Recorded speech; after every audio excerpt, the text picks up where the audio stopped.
Olá, jovem mancebo, essa é a resolução da lista de eletricidade e magnetismo. Vamos lá. Número 1. Um objeto foi atritado com um pedaço de seda e ficou eletrizado positivamente. Um estudante descreveu o processo dizendo que o objeto recebeu prótons retirados da seda. Você concorda com essa descrição? Qual seria a descrição que você faria desse processo? Bom, se você concordar com essa descrição, você está errando horrores, porque, como eu já falei em sala de aula, prótons estão no núcleo dos átomos. Eles não podem ser retirados de lá. Portanto, se o número de prótons for igual ao número de elétrons, o corpo está neutro, ok? Se o número de prótons for maior que o número de elétrons, o corpo é positivo, porque os elétrons, nesse caso, foram embora, ou seja, tem menos elétrons do que deveria. Se o número de prótons for menor que o número de elétrons, o corpo fica negativo e significa que o átomo recebeu elétrons. Então veja, são os elétrons que vão e vêm. Os prótons ficam lá paradinhos na dele. Então nunca há transferência de prótons, apenas transferência de elétrons. Não se esqueça disso. Número 2.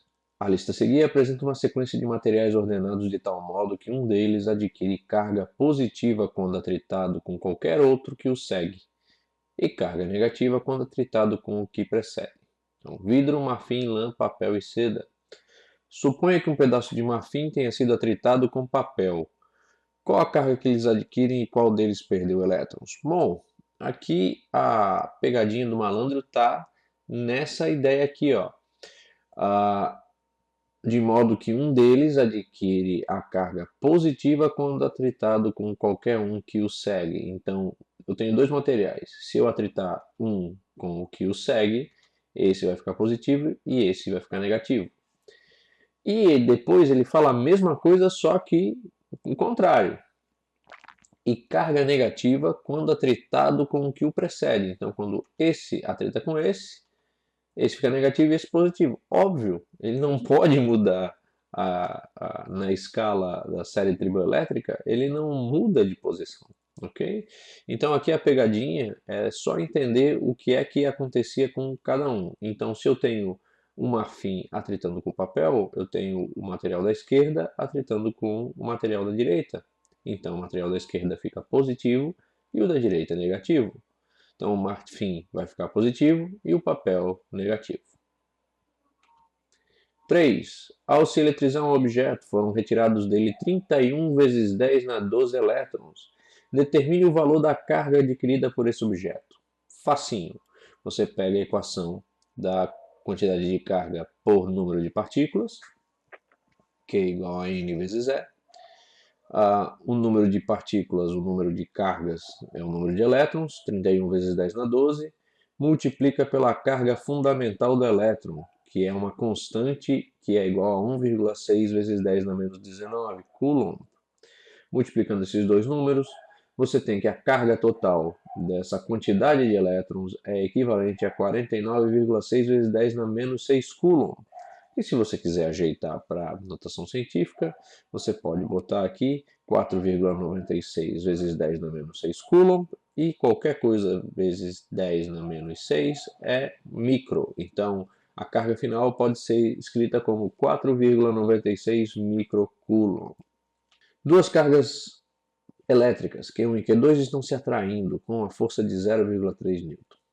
Se o valor de Q1 se tornar 6 vezes maior e o de Q2 3 vezes maior, qual será o novo valor das forças entre as cargas? Bom, a equação é essa, a equação da força elétrica. Força elétrica igual a constante elétrica K vezes o produto das cargas dividido pela distância ao quadrado. Bom, como é o produto das cargas, você tem que se ligar nisso aqui. O produto das cargas é diretamente proporcional à força. Significa dizer que na mesma proporção que as cargas crescem, a força irá crescer.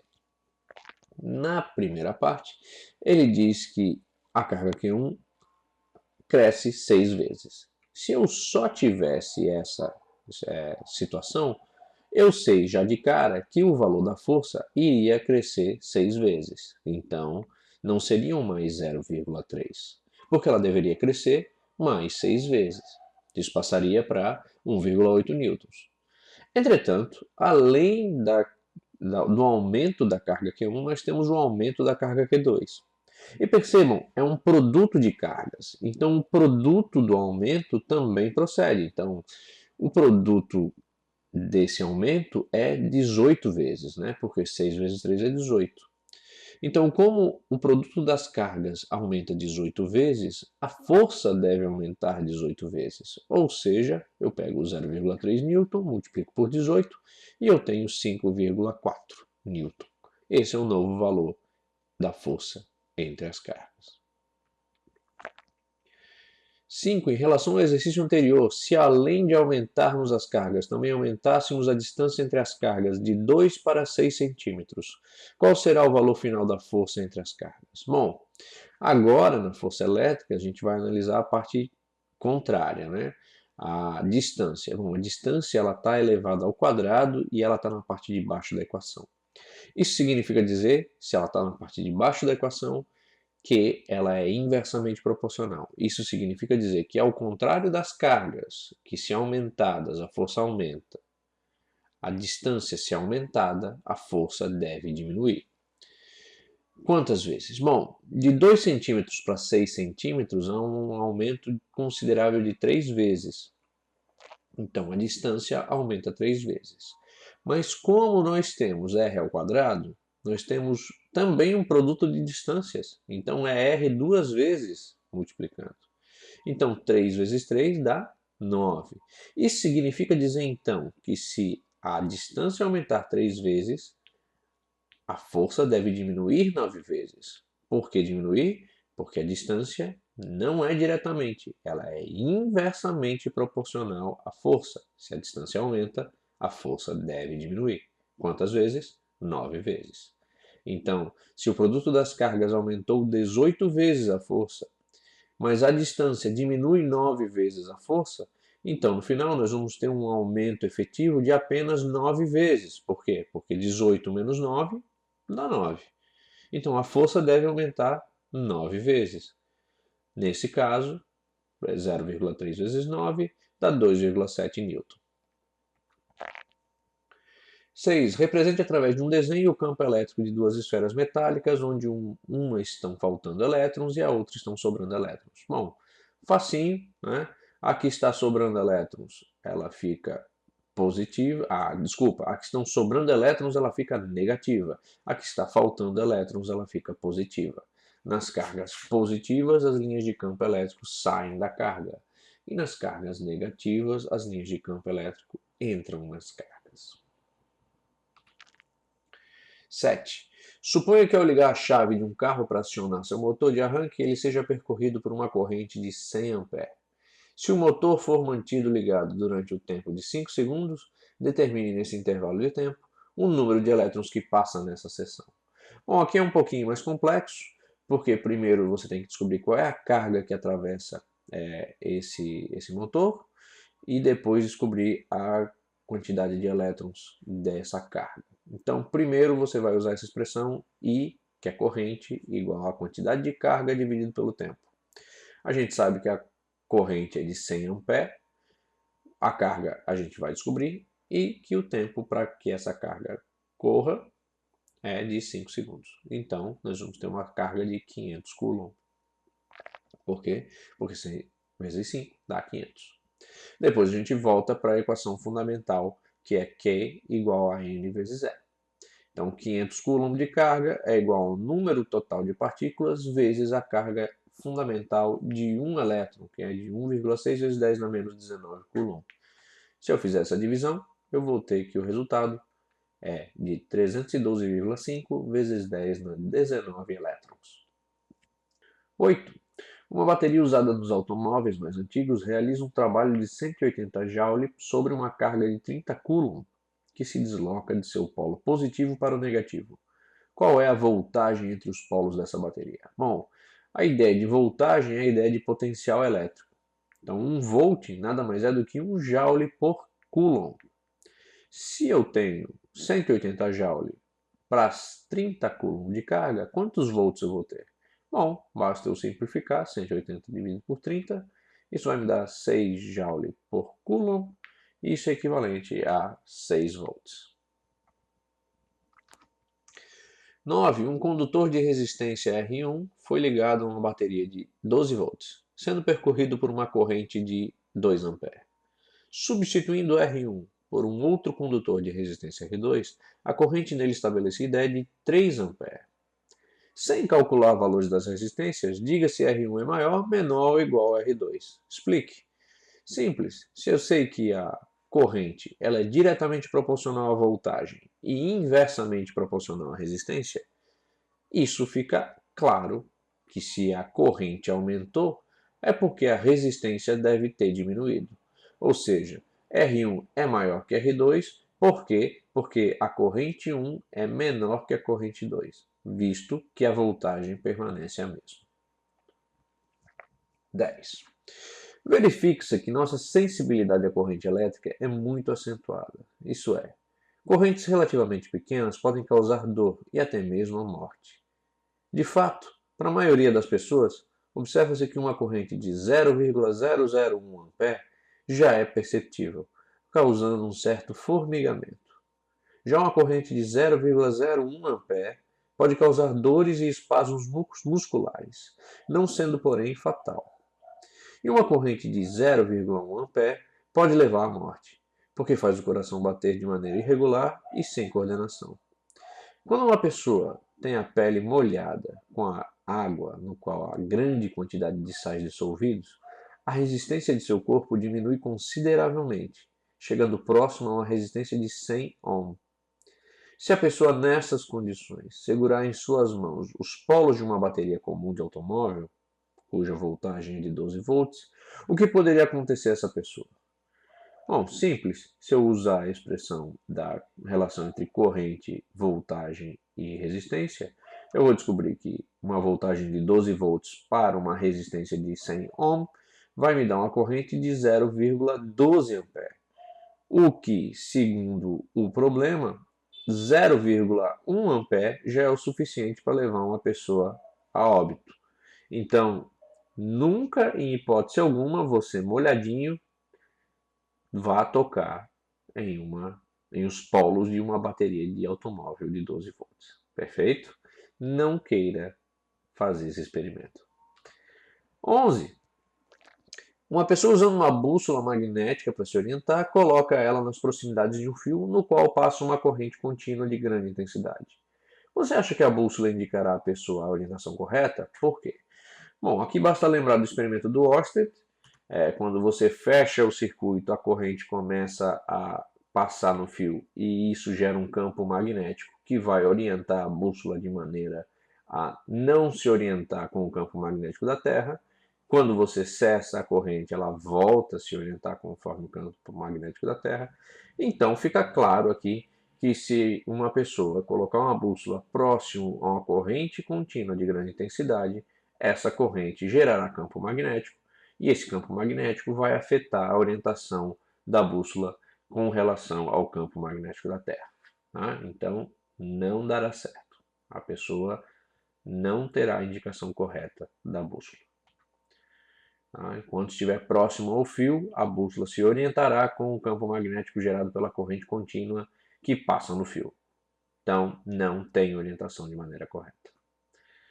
E a 12. A corrente elétrica contínua em uma dada linha de transmissão é de 4.000 A, ou seja, uma corrente muito intensa. Um escoteiro perdido andando perto da linha de transmissão tenta se orientar utilizando uma bússola.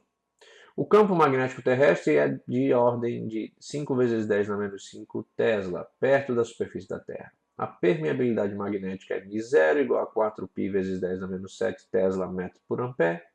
Se a corrente está sendo transmitida no sentido leste para oeste, qual é o sentido do campo magnético gerado pela corrente perto do chão?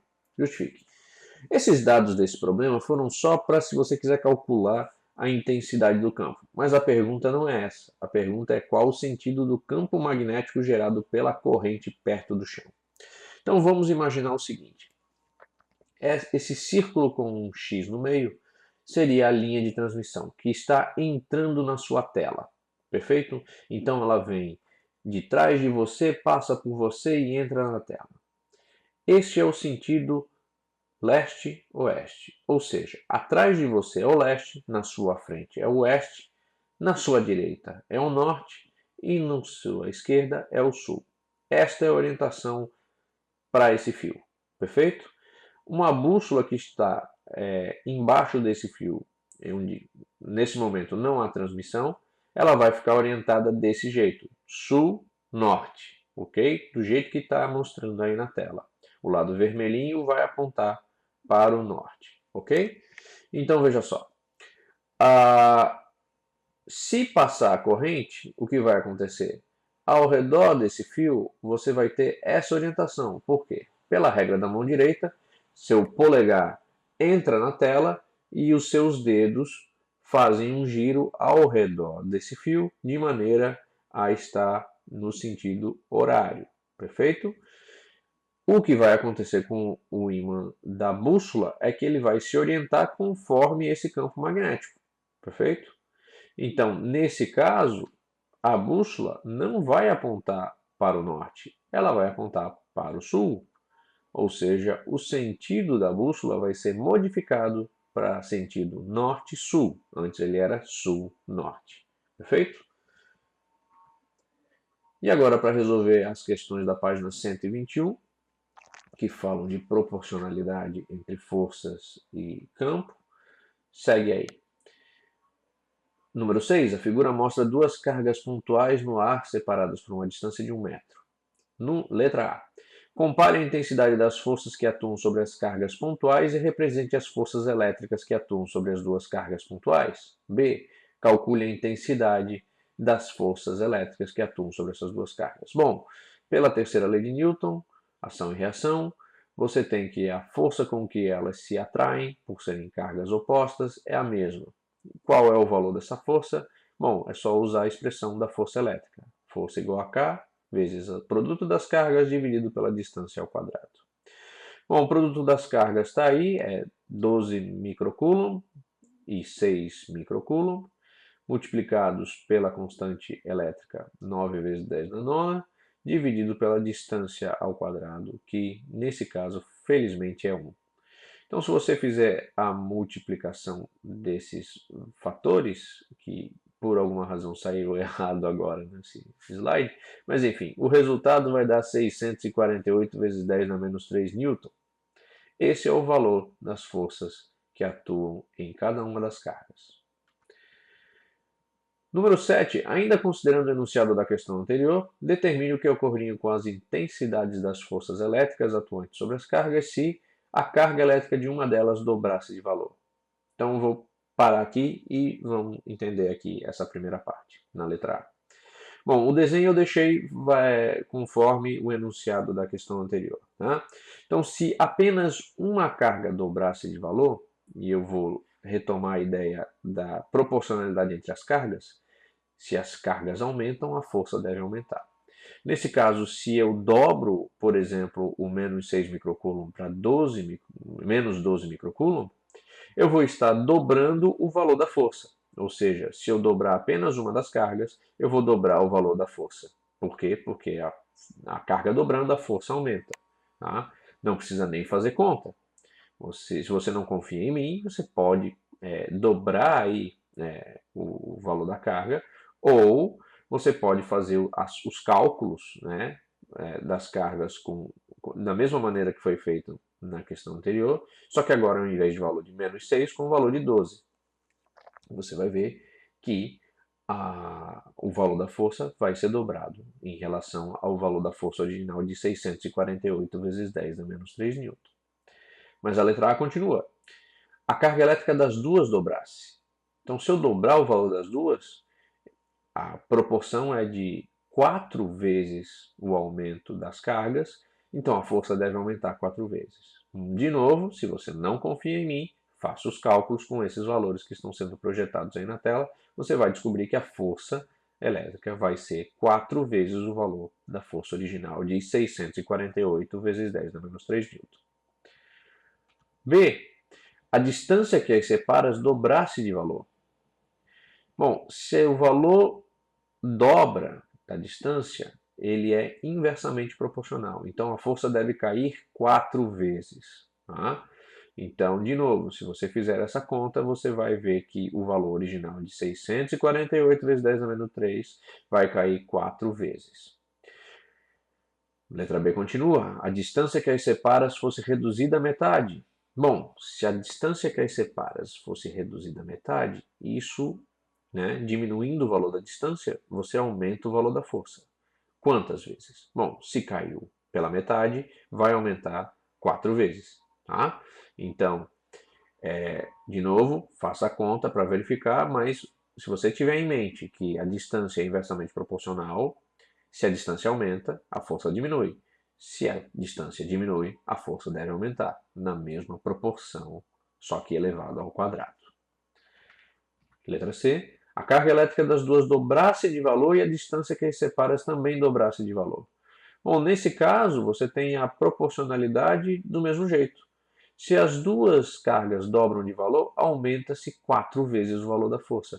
Mas se a distância dobra de valor, ela deve diminuir 4 vezes o valor da força. Então, se em cima aumenta 4 e embaixo diminui 4, a força permanece com o mesmo valor. Questão número 8. A figura mostra uma carga elétrica positiva de mais 6 microcoulomb, exercendo uma força repulsiva de 2 vezes 10 na menos 3 newton sobre uma carga elétrica de mais 3 microcoulomb, posicionada a uma distância r da carga.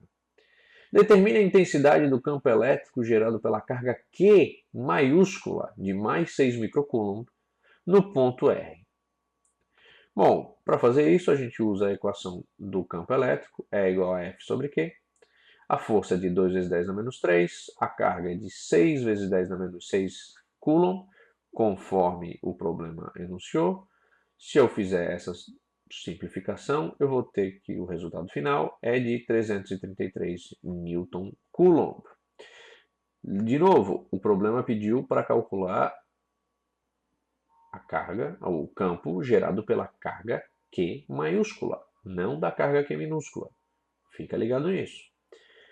Representar o valor do campo elétrico e o valor das linhas de força é praticamente a mesma coisa. Né? Se a carga é positiva, as linhas de campo saem dela.